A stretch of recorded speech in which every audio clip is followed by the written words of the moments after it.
Joining me now from Washington is Abdullahi Boru Halakhe. He's an African security and policy analyst. Really good to have you back with us, Abdullahi. Tell us, what is the strategic or symbolic significance of Fasher in the broader conflict in Sudan? It is strategic in the sense that Fasher also is the capital of North Darfur, and all the other parts of Darfur, which is the western part of the country that borders Chad and then it goes all the way to Libya, will fall under RSF. So RSF control of this, they want to use this as the springboard, either to launch counteroffensive against the government forces, but also to establish a state that it can say, if and when that comes, and it's not outside the realm of possibilities, that they can actually almost secede. But also it is a transportation corridor, because it is the first stop on the national transportation artery that links Darfur to also Khartoum. So it is critical in the sense that of the transportation. It is also critical to the sense that this is the last holdout.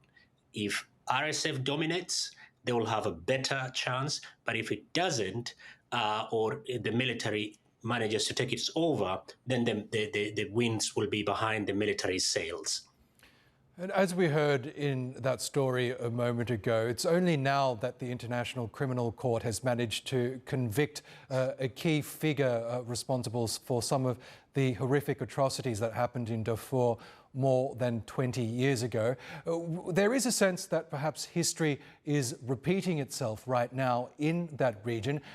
Do you think it will actually be worse than what happened more than 20 years ago if we don't have some sort of an intervention? It will, and it is already, to be honest with you. I think if you look at all the matrices, it is a sad reality that Darfur is that ugly history that Sudanese would want to put behind themselves, international community would want to put behind itself. But 20 years ago, the international community rallied behind the Darfuris to ensure that the people who are committing genocide in Darfur at that time were held to account. It came 20 years late, but now we have the time, we have the chance. There are enough documentation to show that Darfur now is worse than 20 years ago, when students in campuses in the United States rallied, when senators in the halls of Congress made noise, when people used to really think that we are all part of one human fabric. That is long gone, and it is sad reality that it's taken this long. But it is also, it provides hope that however long it takes, the arc bends towards justice. But sometimes for many Darfuris who in the span of 2 decades have seen genocide being committed there, famine twice. There are not very many countries that you experience genocide and famine simultaneously. And again, it's not that we do not know how to stop it. We do.